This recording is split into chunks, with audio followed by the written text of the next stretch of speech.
rabbuka ayyunazzila alaina ma'idatan minas sama' qala taqullah in kuntum mu'minin qalu nuridu an na'kula minha wa tatma'inna qulubuna wa na'lama an qad sadaqtana wa nakuna 'alaiha minasy syahidin.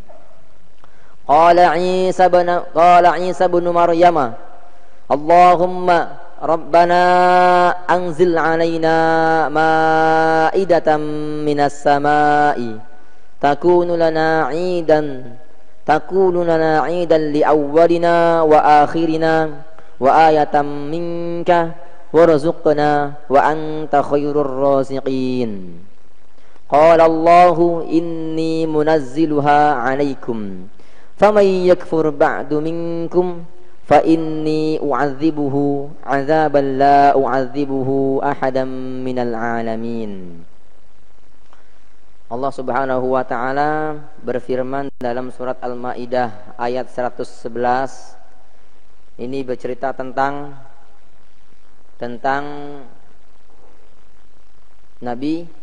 kisah Nabi Isa alaihi salatu wassalam, salah satu nabi dan rasul Allah Subhanahu wa taala yang dimuliakan oleh Allah Subhanahu wa taala, dan salah satu nabi di antara nabi-nabi atau rasul-rasul yang diistimewakan oleh Allah Subhanahu wa taala. Beliau Nabi Isa alaihi salatu wassalam adalah termasuk dari 5 rasul ulul azmi. Di antaranya Nabi Isa alaihi salatu wassalam. Dan Nabi Isa ini adalah termasuk nabi yang mendapatkan keistimewaan dari Allah Subhanahu wa taala yang sangat banyak, yang sangat besar, dan juga sekaligus beliau mendapatkan ujian dari Allah Subhanahu wa taala juga sangat besar dan sangat banyak.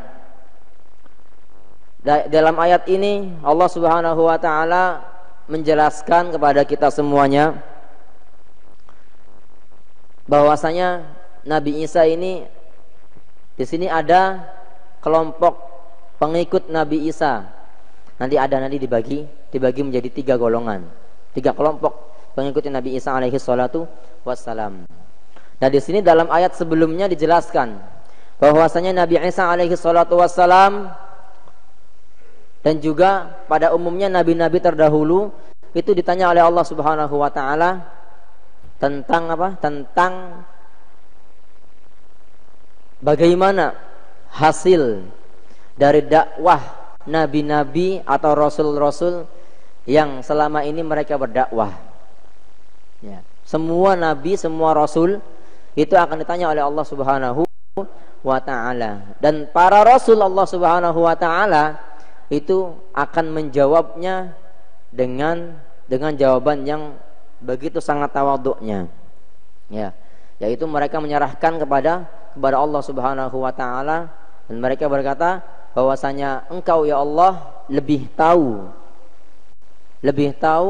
tentang hamba-hambamu dan tentang umat-umatku yang beriman atau tidak beriman.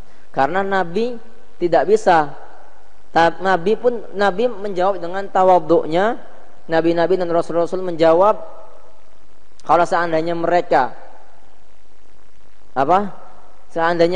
ini menjawab ataupun menyatakan bahwasanya mereka tahu ini adalah umat yang mengikuti dan setia kepadaku, dan yang lain adalah umat-umat yang mengingkariku, maka di sini terlihat nabi atau rasul tidak bijak atau tidak tawadhu, karena memang hakikatnya adalah hanya Allah yang tahu. Kadang ada umat-umat yang mengaku setia atau mengikuti para nabi-nabi terdahulu, para rasul-rasul terdahulu, mereka kelihatannya adalah berbarengan, kelihatannya adalah mengikuti, akan tetapi banyak di situ ada orang yang fasik, ada orang-orang yang munafik, ada juga orang-orang yang hanya ngikut-ngikut saja tapi hatinya tidak beriman kepada rasul-rasul terdahulu. Dan di dalam ayat yang ini, ayat 110, Ini Allah Subhanahu wa taala bertanya kepada Nabi Isa alaihi salatu wasalam dengan pertanyaan yang detail dan dijawab oleh Nabi Isa. Kemudian di sini dalam ayat 110 ini Allah Subhanahu wa taala di sini menjelaskan banyak di antara keistimewaan yang diberikan kepada Nabi Isa alaihi salatu wassalam, mulai dari mukjizat-mukjizatnya dan lain sebagainya. Di sini disebutkan Nabi Isa alaihi salatu wassalam banyak di antara mukjizat-mukjizatnya. Yang pertama, beliau adalah dilahirkan dari wanita yang suci, yang disucikan oleh Allah Subhanahu wa taala, yang tidak pernah disentuh oleh laki-laki satupun. Itu adalah Sayyidah Maryam alaihi salatu wassalam. Kemudian juga Nabi Isa alaihi salatu wassalam, beliau juga ditiupkan ruh ataupun ditiupkan ruh kalimatullah Subhanahu wa taala kepada Sayyidah Maryam, sehingga beliau terlahir Nabi Isa ini tanpa ayah. Dan ini adalah satu keistimewaan, bukan satu celah, bukan suatu yang kekurangan Nabi, bukan. Kemudian juga di antaranya Nabi Isa alaihi salatu wassalam diberikan keistimewaan oleh Allah, diberikan mukjizat oleh Allah, pemahaman oleh Allah Subhanahu wa taala, dan juga diturunkan kepada Nabi Isa alaihi salatu wassalam kitab Injil.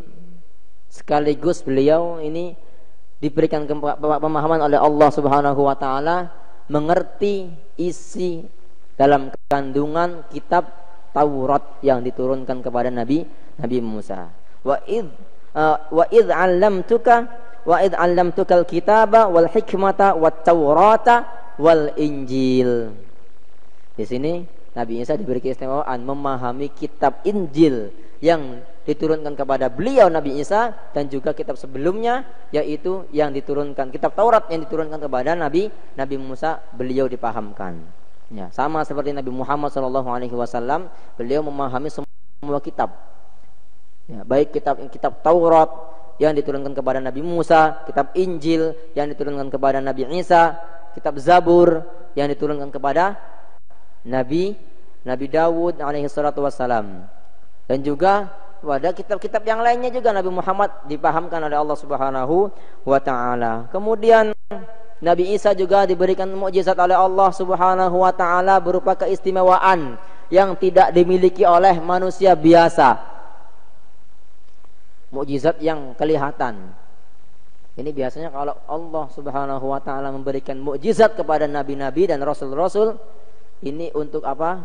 Untuk menguatkan hujjahnya bahwasanya ini adalah benar nabi yang diutus oleh Allah Subhanahu wa taala. Bukti. Makanya kalau mukjizat yang diturunkan kepada Allah, yang diberikan kepada Allah, itu biasanya adalah sesuatu yang sesuai, yang viral di zaman tersebut, yang lagi masyhur-masyhurnya di zaman tersebut. Nabi Isa di situ banyak lagi viral, lagi masyhur-masyhurnya ilmu kedokteran. Ya, sehingga Nabi Isa diberikan mukjizat oleh Allah Subhanahu wa taala, bisa menghidupkan orang mati, bisa juga menyembuhkan mata yang buta. Ini mata yang buta ini bukan bukan orang sudah ada matanya terus kena penyakit seperti seperti mungkin kena infeksi dan lain sebagainya, atau katarak dan lain sebagainya. Enggak, bukan ini. Tapi Nabi Isa ini diberikan kemampuan oleh Allah untuk memberikan penglihatan kepada orang-orang yang memang dia tidak punya mata, atau enggak punya kornea ya, hitam-hitamnya mata itu. Nah, itu kan aslinya nggak bisa ngelihat, tapi Nabi Isa bisa diberikan kekuatan oleh Allah dengan izinnya Allah, menjadi orang tersebut jadi bisa melihat. Kemudian juga waktu beriul akmaha wal abroso, penyakit abros, bisa juga menyembuhkan penyakit belang dalam kulit. Jadi orang kalau kulitnya belang-belang itu pokoknya penyakit kulit yang parah yang nggak bisa disembuhkan, ini bisa disembuhkan oleh Nabi Isa alaihi wasallam dengan izin Allah Subhanahu wa taala. Kemudian juga lain sebagainya, banyak lagi mukjizat yang diberikan kepada Nabi Isa alaihi wasallam, diberikan oleh Allah Subhanahu wa taala. Dan dari sini di ayat yang berikut ini, wa id auhaitu ilal hawariyina, sebagai Tuhan. Ini kelompok yang ketiga.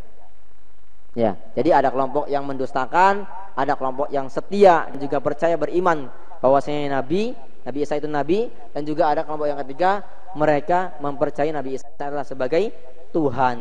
Kelompok yang mentuhankan Sayyidina Isa alaihi salatu wassalam.